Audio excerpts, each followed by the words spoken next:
ಶಬರಿಮಲೆ ಅಯ್ಯಪ್ಪ ದೇಗುಲದಲ್ಲಿ 4.5 ಕೆಜಿ ಚಿನ್ನ ಕಳವಾಗಿರೋ ಪ್ರಕರಣಕ್ಕೆ ಸಂಬಂಧಪಟ್ಟ ಹಾಗೆ ಬಳ್ಳಾರಿಯ ರುದ್ರಂ ಜ್ಯುವೆಲರಿಯಲ್ಲಿ ಎಸ್ಐಟಿ ತೀವ್ರ ಶೋಧವನ್ನು ನಡೆಸ್ತಾ ಇದೆ. ಶಾಪ್ ಡೋರ್ ಅನ್ನ ಕ್ಲೋಸ್ ಮಾಡಿಕೊಂಡು ಎಸ್ಐಟಿ ತಪಾಸಣೆ ನಡೆಸ್ತಾ ಇದೆ. ಕೇರಳದ 5 ಅಧಿಕಾರಿಗಳು ಚಿನ್ನದ ಅಂಗಡಿಯಲ್ಲಿ ಶೋಧ ನಡೆಸ್ತಾ ಇದ್ದಾರೆ. ಗೋವರ್ಧನ್ ಅನ್ನೋರಿಗೆ ಸೇರಿರುವಂತ ರುದ್ರಂ ಜ್ಯುವೆಲರಿ ಇದು. ಚಿನ್ನ ಕಳ್ಳತನ ಕೇಸ್ನಲ್ಲಿ ಗೋವರ್ಧನ್ ಅರೆಸ್ಟ್ ಆಗಿದ್ದಾರೆ. ಹಿಂದೆ ರುದ್ರಂ ಜ್ಯುವೆಲರ್ಸ್ ಮೇಲೆ ಎಸ್ಐಟಿ ದಾಳಿಯನ್ನ ಕೂಡ ಮಾಡಿತ್ತು. ಇದೀಗ ಮತ್ತೆ ದಾಳಿಯನ್ನ ಮಾಡಿದೆ ಕೇರಳ ಎಸ್ಐಟಿ ಅಧಿಕಾರಿಗಳು. ಸೊ ಅದರ ಹಿಸ್ಟ್ರಿ ಗೊತ್ತಿರಬಹುದು ನಿಮಗೆ. ಅಯ್ಯಪ್ಪ ದೇಗುಲದ ದ್ವಾರಪಾಲಕ ಮೂರ್ತಿಗಳಿಗೆ ಚಿನ್ನ ಲೇಪನಕ್ಕೆ ಸಂಬಂಧಪಟ್ಟ ಹಾಗೆ 2019ರಲ್ಲಿ ಚಿನ್ನದ ಮರು ಲೇಪನಕ್ಕೆ ಉನ್ನಿ ಕೃಷ್ಣನ್ಗೆ ಅದರ ಜವಾಬ್ದಾರಿಯನ್ನ ವಹಿಸಲಾಗಿತ್ತು. ಬಟ್ ವಾಪಸ್ ಕೊಡಬೇಕಾದ್ರೆ ತೂಕದಲ್ಲಿ ಕಡಿಮೆ ಇತ್ತು. ಅದರ ವಿಚಾರಣೆ ಈಗ ನಡೀತಾ ಇರೋದು.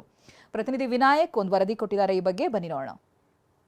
ಕೇರಳದ ಶಬರಿಮಲೈ ಅಯ್ಯಪ್ಪ ಸ್ವಾಮಿ ದೇವಸ್ಥಾನದಲ್ಲಿ 4.5 ಕೆಜಿ ಚಿನ್ನ ಕಳ್ಳತನ ಪ್ರಕರಣಕ್ಕೆ ಸಂಬಂಧಪಟ್ಟಂತೆ ಬಳ್ಳಾರಿಯ ರುದ್ರಂ ಜ್ಯುವೆಲರಿ ಮೇಲೆ ಕೇರಳದ ಎಸ್ಐಟಿ ಅಧಿಕಾರಿಗಳು ಪದೇ ಪದೇ ದಾಳಿ ಮಾಡ್ತಾ ಇರುವಂಥದ್ದು. ಇವತ್ತು ಕೂಡ ಬೆಳಗ್ಗೆ ರುದ್ರಂ ಜ್ಯುವೆಲರಿ ಮೇಲೆ ಕೇರಳದ ಎಸ್ಐಟಿ ಅಧಿಕಾರಿಗಳು ದಾಳಿ ಮಾಡಿ ತೀವ್ರ ರೀತಿಯಾಗಿರ್ತಕ್ಕಂಥ ಪರಿಶೀಲನೆ ಕೂಡ ನಡೆಸ್ತಾ ಇರುವಂಥದ್ದು. ಅಂದರೆ 4.5 ಕೆಜಿ ಚಿನ್ನ ಕಳ್ಳತನ ಪ್ರಕರಣಕ್ಕೆ ಸಂಬಂಧಪಟ್ಟಂತೆ ಸುಮಾರು 475 ಗ್ರಾಂ ಚಿನ್ನ ಬಳ್ಳಾರಿಯ ರುದ್ರಂ ಜ್ಯುವೆಲರ್ನ ಮಾಲೀಕನಾಗಿರ್ತಕ್ಕಂತಹ ಗೋವರ್ಧನ್ ಅವರು ಖರೀದಿ ಮಾಡಿದ್ರು ಅನ್ನೋ ಮಾಹಿತಿ ಬಂದಿರುವಂಥದ್ದು. ಹೀಗಾಗಿ ಸಂಬಂಧಪಟ್ಟಂತೆ ಕಳೆದ ಒಂದು ವಾರದ ಹಿಂದುಗಡೆ ಅಷ್ಟೇ ಬಳ್ಳಾರಿಯ ರುದ್ರಂ ಜ್ಯುವೆಲರಿಯ ಮಾಲೀಕ ಗೋವರ್ಧನ್ ಅವರನ್ನ ಎಸ್ಐಟಿ ಅಧಿಕಾರಿಗಳು ಬಂಧಿಸಿ ವಿಚಾರಣೆ ಕೂಡ ಮಾಡ್ತಾ ಇರುವಂಥದ್ದು. ಅಂದ್ರೆ ಇಲ್ಲಿ ಪ್ರಮುಖವಾಗಿ ಅವರ ವಿಚಾರಣೆ ಸಂದರ್ಭದಲ್ಲಿ ಗೋವರ್ಧನ್ ಅವರು ಹೇಳಿರ್ತಕ್ಕಂತಹ ಮಾಹಿತಿ ಮತ್ತು ಇಲ್ಲಿ ಪ್ರಸ್ತುತವಾಗಿ ಆ ಜ್ಯುವೆಲರಿ ಇರತಕ್ಕಂತಹ ಮಾಹಿತಿಗೂ ತಾಳೆ ಹಾಕಿ ನೋಡ್ತಾ ಇರತಕ್ಕಂತಹ ಅಧಿಕಾರಿಗಳು ಸಂಪೂರ್ಣವಾಗಿ ಎಲ್ಲ ದಾಖಲೆಗಳನ್ನು ಕೂಡ ಪರಿಶೀಲನೆ ಮಾಡ್ತಾ ಇರುವಂಥದ್ದು. ಅಂದ್ರೆ ಬೆಳಗ್ಗೆ ಬಂದಿರತಕ್ಕಂಥ ಎಸ್ಐಟಿ ಅಧಿಕಾರಿಗಳು ಒಳಗಡೆ ಏನು ಜ್ಯುವೆಲರಿ ಒಳಗಡೆ ಸಂಪೂರ್ಣವಾಗಿ ಕ್ಲೋಸ್ ಮಾಡಿಕೊಂಡು ಒಳಗಡೆ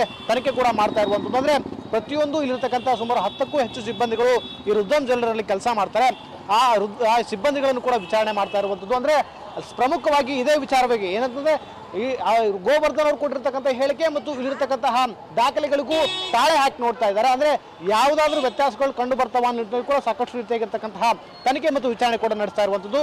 ಕೇವಲ ರುದ್ರಂ ಜ್ಯುವೆಲರಿ ಶಾಪ್ ಮೇಲೆ ಮಾತ್ರ ಅಲ್ಲ, ಗೋವರ್ಧನ್ಗೆ ಸಂಬಂಧಪಟ್ಟಿರ್ತಕ್ಕಂತಹ ಮನೆ ಮೇಲೂ ಕೂಡ ಇದೀಗ ಅಧಿಕಾರಿಗಳು ದಾಳಿ ಮಾಡಿ ಅಲ್ಲಿ ಕೂಡ ದಾಖಲೆಗಳನ್ನ ಪರಿಶೀಲನೆ ಮಾಡ್ತಾ ಇರುವುದು. ಅಂದ್ರೆ ಪ್ರಮುಖವಾಗಿ ಒಂದು ರೀತಿಯಲ್ಲೂ ಸ್ಲೋ ರೀತಿಯಾಗಿ ನಡೀತಾ ಇರತಕ್ಕಂಥ ಎಸ್ಐಟಿ ಅಧಿಕಾರಿಗಳ ತಂಡ ಇದೀಗ ಚುರುಕು ಪಡ್ಕೊಂಡು ಏನು ಕೋರ್ಟ್ ಯಾವಾಗ ಚಾಟಿಯನ್ನು ಬೀಳ್ತು ನಂತರದಲ್ಲಿ ಚುರುಕು ಪಡೆದಿರುವಂತಹ ಎಸ್ಐಟಿ ಅಧಿಕಾರಿಗಳ ತಂಡ ಇದೀಗ ಪದೇ ಪದೇ ಬಳ್ಳಾರಿಯ ರುದ್ರಂ ಜ್ಯುವೆಲರಿ ಮೇಲೆ ದಾಳಿ ಮಾಡಿ ಅಂದ್ರೆ ಕಳೆದ 2 ತಿಂಗಳ ಹಿಂದುಗಡೆ ಅಷ್ಟೇ 24ನೇ ತಾರೀಕೆ ಇರತಕ್ಕಂಥ ರುದ್ರಂ ಜ್ಯುವೆಲರಿ ಮೇಲೆ ಅಂದ್ರೆ ದಾಳಿ ಮಾಡಿರ್ತಕ್ಕಂಥ ಅಧಿಕಾರಿಗಳು ಆ ಸಂದರ್ಭದಲ್ಲಿ ಇರತಕ್ಕಂಥ ಚಿನ್ನವನ್ನು ಕೂಡ ರಿಕವರಿ ಮಾಡ್ಕೊಂಡು ಹೋಗಿದ್ರು ಅನ್ನೋ ಮಾಹಿತಿ ಕೂಡ ದೊರೆತಿರುವಂಥದ್ದು. ಇದೀಗ ಮತ್ತೆ ವಿಚಾರಣೆಯನ್ನು ಮುಂದುವರಿಸಿದ್ದಾರೆ ಎಸ್ಐಟಿ ಅಧಿಕಾರಿಗಳು. ಕ್ಯಾಮರಾ ಪರ್ಸನ್ ಮದನ್ ಜೊತೆ ವಿನಾಯಕ್ ಅವರಿಗೆ ಟಿವಿ9 ಬಳ್ಳಾರಿ.